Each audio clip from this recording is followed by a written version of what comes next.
Hey, everyone, it's the Innovator's Mindset with Jana Lee. You didn't even know that was happening, did you? That's it. I am becoming fast friends with Jana Lee, and I actually just saw you on social media. I know you do some really incredible work. I know you are out of New Jersey, and I just been watching some of the stuff you post on Instagram, some of the stuff you post on social media, and I just really love your work, and I think it can impact so many people. I think there's a lot of ties to, obviously, podcast is titled The Innovator's Mindset. I think there's a lot of innovative things that you are doing in your practice, even though you might not think it that way, but I think you do some really incredible work and really kind of groundbreaking. So I'm really excited that you take time out of your podcast. We won't talk about how you skipped it last week, That was a right? mistake. No, Yes, that's okay. it That's was an okay. oversight. An oversight. No, I'm no, so no, no, happy no, no, you're you took good. a You're second good. chance on me, really. Thank No, you. no, no, seriously. And I've been talking to Jana for a while and just really incredible educator. And really, one of the things I appreciate about you is really how you focus on making sure that every kid gets what they need to be successful. And I think that's something that really matters to me. So instead of me trying to give you, reading some bio or something, can you just tell everyone who you are, what you do today, and kind of how you got to that space? Sure, yes. So thank you so much for having me. My name is Jana Lee. Jana, the first Ja, name. is it Lee, Jana or Jana? no, it is Jana, but Okay. when I want to be dramatic, I'll say Jana. Don't call me Okay. that though. Just keep it Yeah. Jana. Okay. Um, I am I guess once an educator, always an educator, Mhm. right? But I started my teaching as a special education teacher in a high needs school district in the South Bronx of New York, where I was part of a founding team of a all girls public school. And so, in being part of that, the development of that school, I quickly became part of the creation of our special education department, Mhm. uh, curriculum design, instructional coaching, and in serving our students that had very diverse backgrounds, not just in terms of their academic, Right. you know, understanding, but truly came from some challenging environments. I had to work hard to find a way to not let their circumstances define what I believed they were capable of. And so, in kind of, fine tuning my craft and being in multiple different roles, I wanted to truly expand the impact. And that ultimately inspired me to develop Jana Lee Consulting, which is an organization that provides professional development and training and resources to school leaders and teachers. And you can actually see all of Jana Lee's website, all the stuff that she does there too. So if you want to kind of explore a little bit more about that too, one of the things that you said, and I think it's interesting because you talked about like, hey, we have a lot of kids who are coming from really, tough backgrounds, having, tough situations, but also I think one of the things that you do in your work is really like understanding that, hey, we all have different experiences, but how do we help kids move forward without us? Too, right? Like you're not just like kids like, hey, you've had this, so your life's never gonna be good. It's like how do you help kids kind of figure out their own pathway? And that's something I'm really passionate about is really like really empowering kids so that they don't need us, that they don't feel they're dependent upon a teacher or someone else to find a pathway forward. So how do you do that work in your context? And maybe start with how you did it, in your role back when you were, with schools and now that you're consulting with them. Sure. So, in my role as a teacher, I kind of had to let student product speak for itself. Mhm. So, giving students an opportunity to, and I hate this buzzword because it's such a buzzword, but really give the students an opportunity to engage with the task or the work, and move through that productive struggle, as we say, Yeah. and then use what I saw they were doing or not doing as the means by which to provide them with next steps and targeted feedback. Mhm. And that has become part of what I've coined the check for under, well, I haven't coined it, but what I use quite frequently as the check for understanding framework, an Mhm. opportunity for teachers in their practice to pull small groups on the fly based on what we see students know and are able to do, not necessarily what we think they are capable of. Hmm. So kind of putting to the side, hey, who's classified?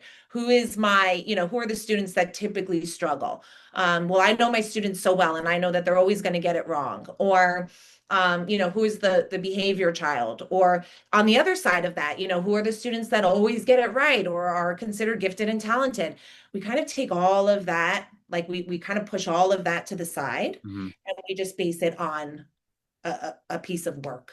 And so I had leadership that really trained us in that when I was in the Bronx. And then I use that framework. My team and I bring that framework to schools now to help teachers in feeling like they can support their diverse learners, Hmm. and they can truly give all students what they need, but they have to let go of their own preconceived notions Right. of what students are or are not capable of. And that's really tough. That's tough for teachers to do because teachers and leaders, they want to help. They Right. want they want they want their students to be successful. And I think oftentimes that comes with teachers' automaticity in holding the hand or in, constantly, what do you need or how can I help you? And sometimes we've just got to let them go and then use what we see to develop those next steps. So one of the things that I really get, and you mentioned, because it's like you talked about this in leadership and teaching, and one of the things that I found that a lot of people who have been inspired by an administrator, really talk about an administrator that, helped them in their career path, was something that you kind of referenced, is that they would put them in a situation where they were just a little bit not ready for, and get them in that. Do you know what I mean? Like that person's like, I don't think I can do this, and it's like, no, you can. And then they would always kind of like level up, but it was that belief in them that was really important. Is that kind of what you're talking about? Because I think that, to me, like there's so many administrators that they would ask me to do stuff. I'm like, I can't do that. And then they're like, no, and they kind of support you along the way, but then you kind of go through it, and it's like that challenge really brought out the best in you, as opposed to like, hey, we're just going to get you to do the bare minimum of what you can do already. So is that kind of what you're talking about when That's you started? exactly what I'm talking about. I'm Yeah. going to name three people: Devin Eisenberg, Lee Marie Loriano, Christina McNamee. I will never forget their names. Hmm. They were my leaders when I was a teacher and back, over 20 years ago. Why do I not forget their names? Because they told me that it was okay to take risks. Hmm. They got into my room and gave me supportive feedback on whatever it is they were expecting or wanting me to do. And they let me lead even when I was sure that I wasn't ready for it. Hmm. They took the step back and allowed me to be in the driver's seat, not just in my classroom, but also in how I was supporting, or part of our sort of school community and culture as a whole. So there was no assumption by them that anybody or teachers knew how to do all of the things that they were asking them to do, but they did create a space where they allowed all of us to feel like it was okay to take risks and become more confident in our pedagogy because of that. One of the number one things that I tell leaders now when it comes to us working directly with teachers is you have to mimic and repeat that it is okay for them to fail, that it is okay for it to not go the way they might want it to go, that it's okay for them to take those risks. Because once you open that door, teachers are going to feel much more confident. And we learn by doing. So leadership has to create a space where teachers feel like they can do the things, even if it means it's not going to go, you know, possibly as expected. Okay, so you reminded me of a quote, and I had to like Google it while we're sitting here. And I don't know if you know this quote, but this is going in your toolbox because it is like exactly your philosophy. It is from Charlie Wardle. It says, "A bird sitting on a tree is never afraid of the branch breaking because its trust is not on the branch, but on its own wings. Always believe in yourself." Which I Yep. think is like that's what you're instilling, is that, that when you talk about that, as soon as you started talking about that, I'm like, oh, that's like so, and I'm like bird branch quote. Listen, in an industry that is Yeah. constantly changing, Yeah. what do we have left? We have, you know, we have to be able, we've got the ownership, we've got clarity, and we've Mhm. got trustworthiness. Mhm. Those are the three things that we want to be able to build within the fabric of our school community. So that whether it's the curriculum that's changing or another program or another initiative or another this or that, you still have a foundation by which your teachers feel supported. Mhm. So you said this, and this was you brought this up earlier, and now I'm going to compliment myself. Please do. Let me pull out the Well, red someone's card. got it. Okay, Somebody go. has to I'm do it. ready. No, and maybe it's not me complimenting myself, but it's actually saying a compliment I received that I was very proud of. Okay. Somebody read the Innovator's Mindset, and they said to me, and I thought of you when you were kind of talking some of the work that you've done. So one of the things I really love about the Innovator's Mindset is that you have taken like a special education inclusion type thinking, and you said, no, this actually is for all students, at every kid. And so one of that, and I thought about that when you're like, because you're not saying curriculum design and special education as two separate things. You're saying that it's connected. And I think that to me with like inclusion, really kind of thinking that way. So kind of like walk us through that because I'm Sure. seeing you shake your head up and down. Yeah. But that is like my belief is that a kid shouldn't have to be diagnosed with something or have like a special program to basically still get what they need. Every kid should do that. Now, obviously, there's complexities in the classroom. I understand that, but to do our best in that space. So, how do you see those two as Yeah. interconnected for every single student, as you mentioned? So I think the idea of inclusion has become attached to special education. Mm. So, it's almost like the whole point of inclusion is that we find ways to include our students who are classified. And I want to, and I work hard to reframe that. Inclusion is about everybody. Mm. It's a big umbrella of just how are we finding ways to meet all of our students' needs, whether it's academic, social, emotional, mental, doesn't matter. And our teachers' needs and our leaders' needs. How are we doing that? How are we being as responsive as possible to all? And a part of inclusion includes our special education population. The other part of inclusion includes, students who might not be classified, but just struggle with whatever concept it might be. Another piece of inclusion might be, how are we using data in our professional learning communities, if you believe in those, to, make I got a response. question. I got a question ready to go on PLCs right away. How are we using data to make decisions? So inclusion should be really something that it integrates into every facet of a school community. And part of that is how are we serving our students who are classified, meaning students in our co-taught classrooms, students who might be in a resource room or self-contained or in an ABA room. And it all has its nuances dependent on student need, the type of environment that they are in, what their goals are. But that doesn't necessarily change for our students who are considered, gen ed peers. Um, the way in which a teacher responds to those students might look different because they don't have particular needs and as denoted in an IEP, but at the end of the day, it's still a teacher's responsibility to be responsive.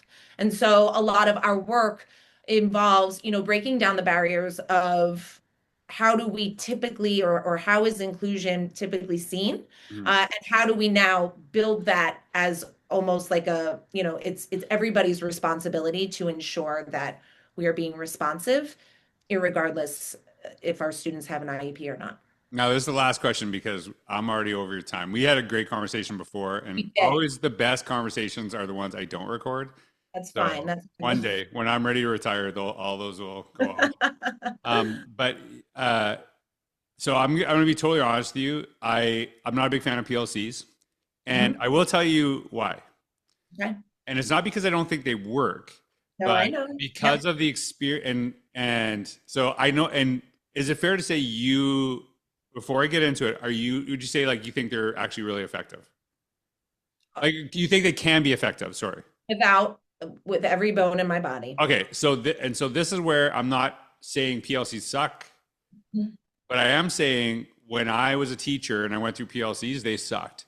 I And believe. this is my belief system. This is why you can like, so I'm gonna let you talk me into why PLCs are so effective. Because I think an administrator went to a conference and they said PLCs are awesome. They work for our school. You should do them. And then someone just said, yeah. And then they just had no clue how to implement them. We didn't understand why we were doing it. It's like somebody saw something. So a lot of times I think things get really, a bad name for themselves because it's like a version that you just heard this work, but you don't really kind of work through it or maybe even make it personalized to the community to understanding. You don't change any of those things. So that's why I'm like I will never say PLCs are terrible, but they can have a very terrible name because of poor implementation. Is that a fair statement? I totally agree with you. Yeah. So tell me like, so why do you think, so convince me, because I'm willing to be convinced. Like why do you think they're so great for what happens in schools? Well, I think you kind of answered your own question in a way. It's not that they're not great. It's that typically Mhm. they don't go the way they need to go. And Right. that's what makes them not great. Right. Um, PLCs, when there is a system in place, when it is rolled out systematically Right. with protocols, and we take assumptions off the table that teachers know how to do it, and when there is a clear definition of what they are and what they are not, that you are laying the groundwork for them to run autonomously and for teachers to truly use it as a time to have student-centered focused conversations. Mhm. Now, you might have leaders and teachers who say, "Oh yeah, we do that. We have student-centered conversations." My question would then be, okay, so what does that look like? Are we analyzing data and collectively creating next steps? Are we coming back to the table to say what's working and what's not? Are we looking at skills, or are we just lesson planning?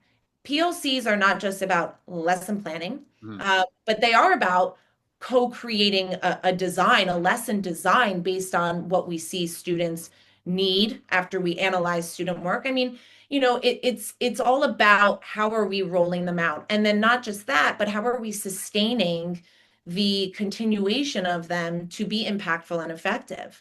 I came from a school where they were astronomically impactful. Impactful. And that's where I learned how to analyze data and look at student work and make these kind of decisions. When you don't have that, then yeah, don't waste your time. I would tell anybody, don't do PLCs just to do them. Don't waste your time or your energy or your resources. Mhm. When you're, so I try to connect just even stuff I just see. Somebody was talking just today. It was on, I think it was on Threads or something. I don't even know who it was, but they were saying like it is so, because it's interesting what you're saying because so many people complain about PLCs, but then I also see someone, what's the best people to learn from is other teachers. And I'm like, isn't that kind of what you just said? You know what I Yeah. mean? So it's like interesting. It's like, hey, we hate this, but also we want this thing that we should be, and so it was like kind of interesting listening to you because I think, I'm a big advocate. When I work with groups, one of the things I always say is like, I'm not the expert talking to you, the expert's sitting beside you. And so I'm just sharing some ideas with you. Ultimately, you got to kind of figure out what this looks like in your context, in your community, because I don't understand. I don't know your people. I don't know who you serve. And so how do you figure that out? Well, part of it is having to get your leadership to also understand how these are run. So often, I think leaders want to bring in PLCs and then kind of like dump them onto teachers Right. to say, okay, so this is what we're going to do. But what needs to happen is they need to be lead learners. They need to learn alongside their teachers in terms of, what are the options available to us for how PLCs are supposed to be run. And then over time, as leaders and teachers learn these processes, right? Even and I'm even talking just from a systematic level, like what do our agenda minutes look like? Where are we putting these minutes? As a leader, how am I checking to see that these things are happening? Am I on the ground with my teachers asking questions during these meetings? Am I learning about the skills that my students are struggling with in, math and ELA and even specials, art and PE. Leaders have to be able to talk the talk and walk the walk. And I think that that's nerve-wracking for many of them because if I'm being honest with you, George, I don't think a lot of leaders know how to do many of Right. those things. Right. And so that's not that that's a bad thing. It's just that, okay, so let's learn it. And then let's learn it together. And then you become a facilitator and you let your teachers do the work. And that to me is like, if you really want to be effective as a teacher, as a leader in education, you have to be a great learner. And that's a great opportunity. So I know we're over time. We're good. But everyone connect with Jana Lee Consulting.com. It is in the bio below. She does some really incredible work. When you actually said, I don't know, you said Jana when you said it like that. Do you remind me of? Do you ever? That's gonna haunt me for the rest of my life. Jana. Do you know what it reminded me of? Do you remember in Ferris Bueller at the end where it's like I can't remember who it is. It's like it's Charlie Sheen, and he's like with Ferris Bueller's sister at the cop, and then there's like Shauna, and now I'm like, when you said it, I was like, you said it, Jana. Can I turn that into a meme? Sure. I feel like that needs to be something. But you know what I'm talking about for the movie, right? I do know. Yeah. Yes. When you said it, I was like, you even said it with that inflection. You're like, Jana. I have thought about having somewhere on my website, like click to hear the pronunciation, like my name, like highlighted. And then I just did it for you. Me singing. You're welcome, everybody. I love it. I love it so much. Hey, everyone. Jana, thanks so much for being on the podcast. It's really great to get to know you. I know you're doing some really incredible work. So I'm really, and you're really pushing. I'll tell you before I go, the thing that I really love about your work is that it's challenging some of the stuff that I think, and those are the people I really connect with. Is that, I want to go into these spaces and become better because of them. And I know you do that for so many people. So likewise, everyone connect with Jana. You can see her website and her socials down below. Thanks so much for being on the podcast. Thanks everyone for listening. I hope you have a wonderful day. yes.